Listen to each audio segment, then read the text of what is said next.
Kia ora, welcome to Central News for Friday the 5th of September. I'm Hilary Entwistle. Web-accessible water monitoring stations which provide real-time data for the management and restoration of lakes are creating a stir internationally. University of Waikato Advanced Technical Officer Chris McBride has overseen these devices from design through to implementation as part of his role with the Lake Ecosystem Restoration New Zealand Group. It is this work which has seen Chris nominated as a finalist in the 2014 Kudos Science Excellence Awards for the Hill Laboratories Laboratory Technician Award. The solar-powered monitoring buoys on New Zealand lakes form an integral part of the Global Lake Ecological Observatory Network, which monitors anthropogenic human impact effects on lakes worldwide. Above average temperatures are on the cards for the Bay of Plenty, with the National Institute of Water and Atmospheric Science predicting a warm spring. NIWA's seasonal climate outlook for the next 3 months shows a warm quarter with average or above average temperatures for the region. During September to November, mean sea level pressures are expected to be lower than normal across most of the country. NIWA says this pressure pattern is expected to be accompanied by a regular easterly flow and troubled conditions. Tauranga's Olympic kayaker Mike Dawson has had a big boost before this month's canoe slalom world titles, defending his crown in the European Extreme Race Championships in Lipno, Czech Republic this week.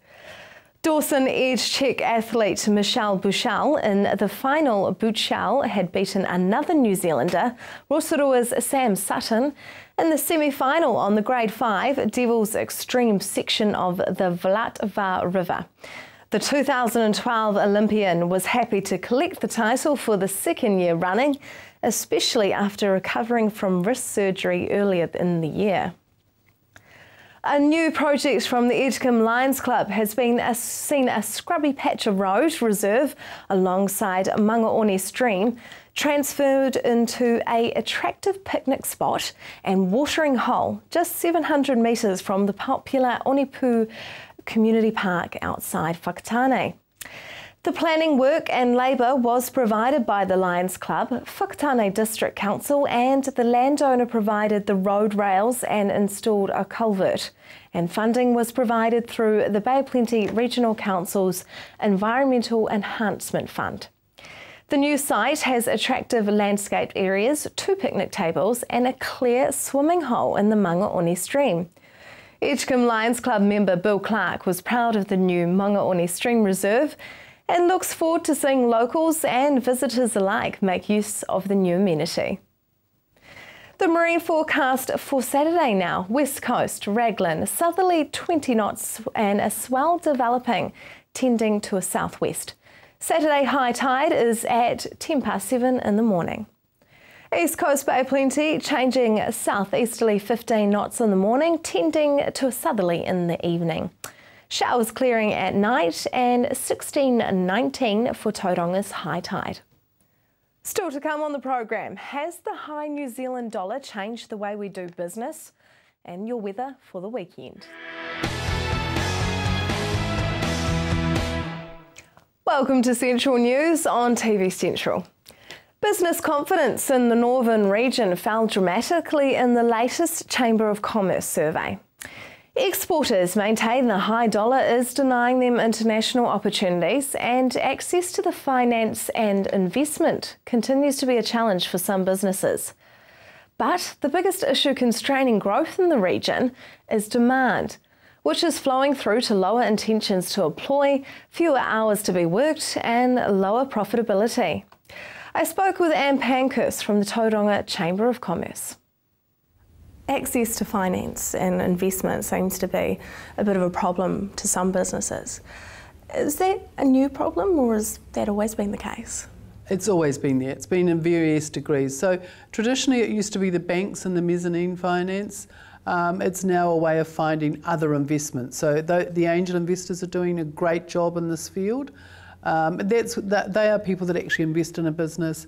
They're called venture capitalists in America, and they're actually people that come in, put some money into your business, support you, work with you, not just give you the money. And that can be, you know, 1 or 2 million or more or less, but just that it's that help to move to the next stage. A bank is probably more risk averse. Angel investors or investors are likely to be less risk averse. So they will look at a business and look at the opportunity and think this is an entrepreneurial business, we'll take a risk. So it's growing, it's changing. Again, it's a time issue. It's slowly changing, it's not changing rapidly, but it is changing.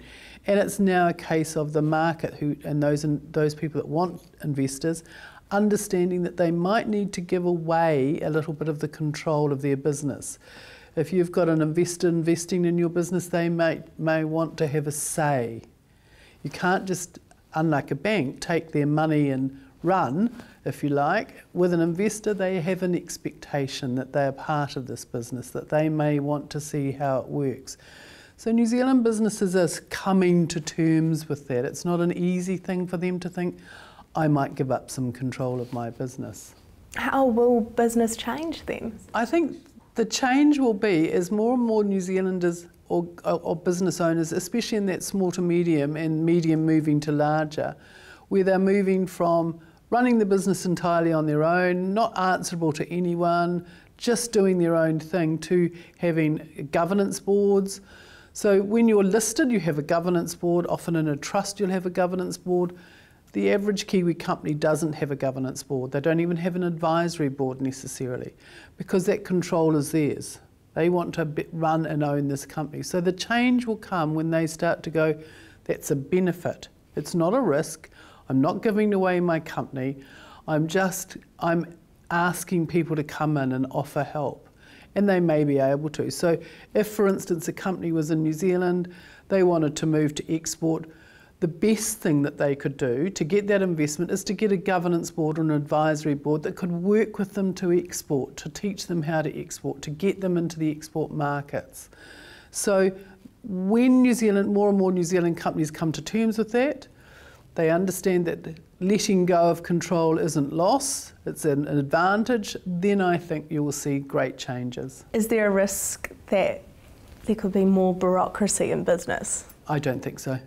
I think they're very averse to the whole idea of bureaucracy. They're very averse to, they like to be quick and nimble and move on their feet really quickly. And if I make a decision today, I implement it tomorrow. They don't understand it like, you know, a 20-year decision on infrastructure. They just don't understand that, which in terms of local government, 10 or 20 years could be really quick, or any government. But business makes a decision today, implement tomorrow, see the results in a week or two. The biggest issue was demand. What flow-on effect does that have? If you've got a product that doesn't have, or has high demand, you know, we have a very small market in this country. 4.5 million people is not a big market. It's not even the size of some Australian cities, for instance.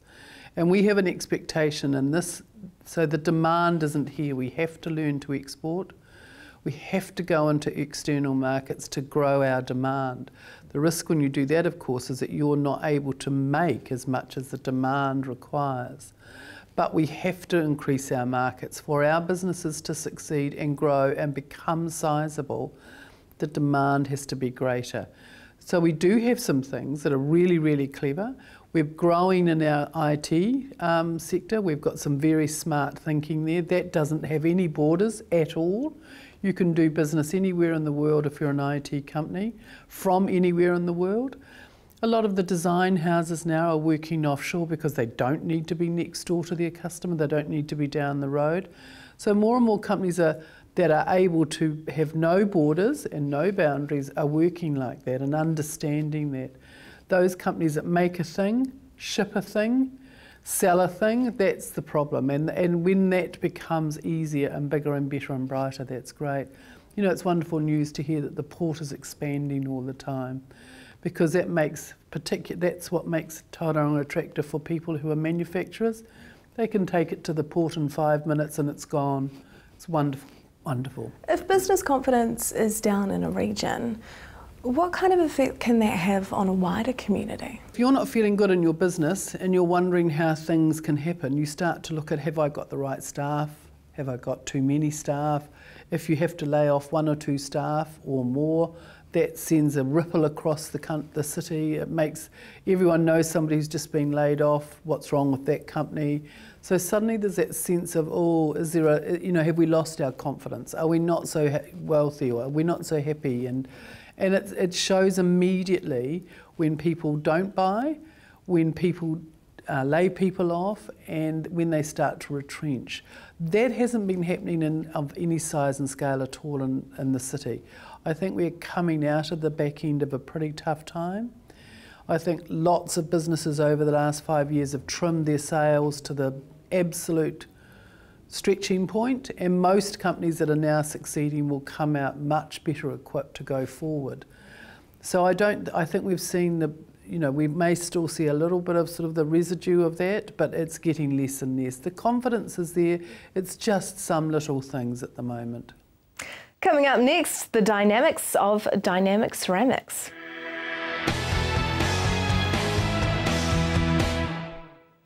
Welcome back to Central News.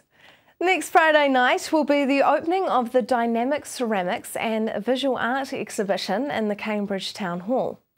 I caught up with some of the organisers to find out about what dynamic ceramics is and about the visual art component. Now, Gail, tell us about this dynamic ceramic exhibition that you have coming up. The Dynamic Ceramic and Visual Arts exhibition is a community art exhibition. It was established in 2012, and this time we're reflecting art in New Zealand today. We've invited 25 emerging and established artists, and we're expecting around about 300 works from them. Also included paintings and film art. Yeah, you mentioned film art, so you've actually got a couple of art house films that you're showing. It's quite something different. I've never been to an exhibition where that happens. Can you tell us about that? Yes, this came about when I met Julia Reynolds in the Waikato Museum, and we got chatting, as you do, and she was leaving the museum to become a filmmaker. And my thought process has always been that the arts aren't just about paintings, just ceramics. There's lots of genres that take in the form of art. And so through talking with Julia, I invited her to be part of the exhibition. And so she's going to be providing us with short films from New Zealand, mainly about the Waikato. And these will be documentary, animation, drama, fantasy. There's a dance film. The screenings will be throughout the weekend, and further information on these films can be obtained from our Facebook page, Dynamic Ceramics and Visual Arts. Now, it's not just film and ceramics, there's also paintings, isn't there, as well, Christine? Sure, yes. I select from more than 70 artists, and the artists that I've selected to actually come to the exhibition, Dynamic Ceramic, has been 7 artists. They've been working toward the exhibition and painting and getting different works together, which is lovely, So we've got the opportunity of being able to showcase some work as well from around the Coromandel and Waikato area from our artists. So what kind of pieces will be shown there? Quite a choice of different works, from Michael Smither contemporary through to realism and abstract realism, different works from various artists, yes. So there's Michael Smither, Ginny Duval, Jackie Alley, and a number of other artists as well, which I've invited. Now, I've seen some of the pieces before we actually came into the studio, and there's this gorgeous piece in the shag. Tell us about that. That's stunning. I like that one. That's a gorgeous one too. Ginny Duval actually created that piece. It's an original acrylic on canvas, and that particular piece is a little shag, which is a pied shag, which Ginny discovered as well down around Whitianga. There's a marine reserve, and that particular pied shag has just been discovered there, and it's not common. It's more common down the South Island, but not up the North Island. And so she has captured that particular piece on the painting. It's quite lovely and fresh. I suppose that makes the piece a bit more valuable, doesn't it?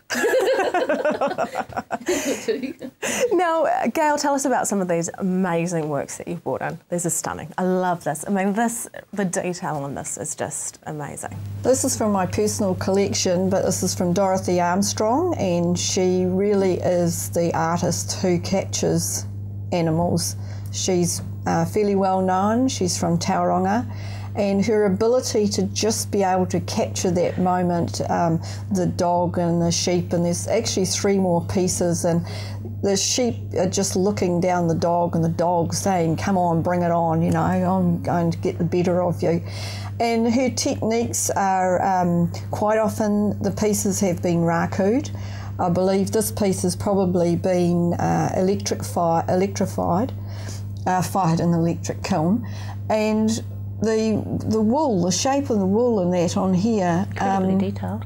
It's just amazing. It gives this lovely 3-dimensional texture to it, and she's just very clever. She does a lot of birds. She will do people's pets. So if you have a special pet and you want a lasting memory of that pet, Dorothy's the lady for you. They're absolutely stunning, aren't they? I mean, you mentioned different techniques there. So is there different types of firing and techniques to actually glazing ceramics? I think that's one of the things that drew me to ceramics in the first place. It's almost like being a scientist, because the glazes are made up from chemicals, all sorts of different chemicals and oxides, and then it's taken to temperatures that interact, and this what causes and makes the glaze. But then there's also different firing techniques as well. So by using an electric kiln, you get one kind of effect. This little piece over here has been raku fired, and so raku is a completely different method again. Gas firing, which is the tall piece there, that's been up to a temperature of, we believe, 1350 to 1400 degrees, which did cause a little bit of issues with some shelves breaking, and the little piece on the side there is where the 2 pieces kissed, as we called it in the ceramic world, has been kissed by the kiln.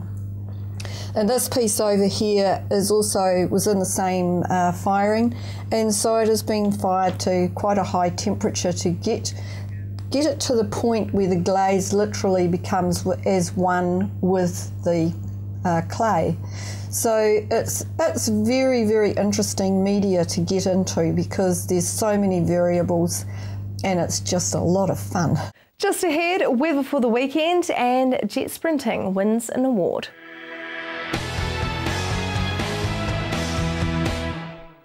Welcome back.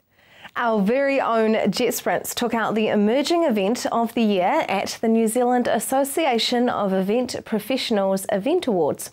And as I found out, they were up against some pretty tough competition.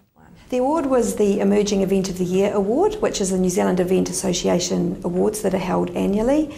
They have a number of awards across different categories, and the Jet Sprints was nominated as a finalist and then took out the top prize in the Emerging Event Award. Irvin, who were you guys up against? There were some pretty big names there. Well, we did in the end, yes. I mean, I've got to say that while we were there and very hopeful, we knew we were up against some stiff competition.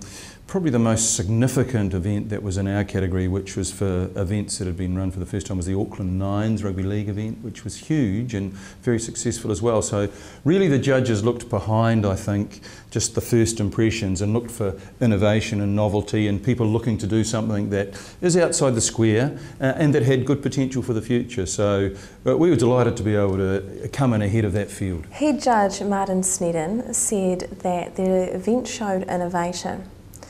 Where did you come up with the idea to dig up a stadium and race jet boats in it? Well, I don't think that we can totally take credit for that one. The New Zealand Jet Sprint Association has been tossing around the idea for a number of years, and I guess really what this event was the actual execution of that idea that has been thrown around within their executive for a number of years. So it was really around us delivering on undertaking the feasibility to see if it could be done, how it could be done, and then executing and delivering the event. So a lot of it was around safety? Yes, a huge amount of it was health and safety, absolutely a critical part, but a lot of it was really just around the event logistics as well. So, you know, the porousness of the soil, the water flow availability, and all those other elements that actually were required to pull off this event inside a landlocked stadium. What do you think made the event so successful? Well, I think the fact, firstly, that it was new did attract a lot of excitement. The fact that the New Zealand Jet Boat Association were so enthusiastic about it and were willing to go to almost any length to make it successful, and it generated huge interest amongst that fraternity just to participate. I think the marketing of it, which was led in the main by Pip and also to a certain extent by Ingrid Fleming from our staff, developed a momentum that was almost irreversible, and so the enthusiasm through the various marketing channels and the coverage and just people in general and the media getting excited about what on the earth is happening here created a huge sort of snowballing effect of interest. And so the lead up to the event went really well, and then of course on the day, the excitement, the family entertainment spectacle, the fact that people came down here and just seemed to enjoy themselves was sort of endemic amongst the group, and it just went from one to another. So I've never seen the crowd here enjoy themselves so much. And then the spectacle itself was fun. It was people didn't take their eyes off it because they thought there might be a thrill and spill over here or something might happen over here. So a whole lot of factors really came together nicely. And I think that's what people remember. Can't wait for next year's event. Now let's see what we can expect for our weekend weather. Hamilton, your Saturday will have showers and they're clearing later on in the day. Southerlies developing, your expected high is 18 and an overnight low of 4. Waikato, showers clearing later on in the day, southerlies developing. Paeroa, your expected high is 17 and an overnight low of 7. Matamata 16 and 7, Te Awamutu 18 and 4, and Tokoroa 16 and 5. Tauranga, you can expect showers clearing later with southerlies developing. Your expected high is 16 and an overnight low of 9. The rest of the bay, surprise, surprise, showers clearing later with southerlies developing. Te Puke, your expected high is 16 and an overnight low of 9. Sunday, Hamilton mainly fine with evening cloud and southerlies are easing. Your expected high is 18 and an overnight low of 5. The rest of the Waikato mainly fine with evening cloud and southerlies easing. Paeroa, your expected high is 17 and an overnight low of 5. Matamata 16 and 5, Te Awamutu 18 and 5, and Tokoroa 16 and 5. Sunday for you, Tauranga, morning cloud, then fine with southwesterlies. Your expected high is 16 and an overnight low of 7. The rest of the bay, you can expect morning cloud, then it will fine up with a southwesterly. Te Puke, your expected high is 16 and an overnight low of 7. That is Central News for today and this week. If you'd like to get in contact with us, you can via our Facebook page, centralnews.tv, or email us news@tvcentral.co.nz. Coming up next week, Anne-Marie meets up with the new CEO of the Waikato DHB, pensioner housing in Hamilton, and I chat with the Matamata Piako Mayor about the Business Awards and GM crops. How dangerous are they?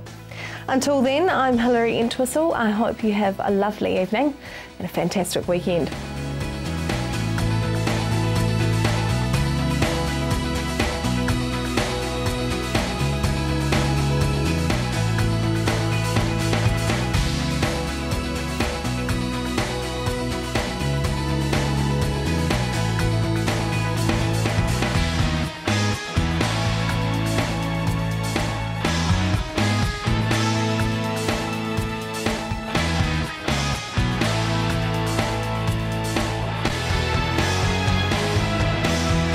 This has been an Alpha Media production, a division of Television Media Group.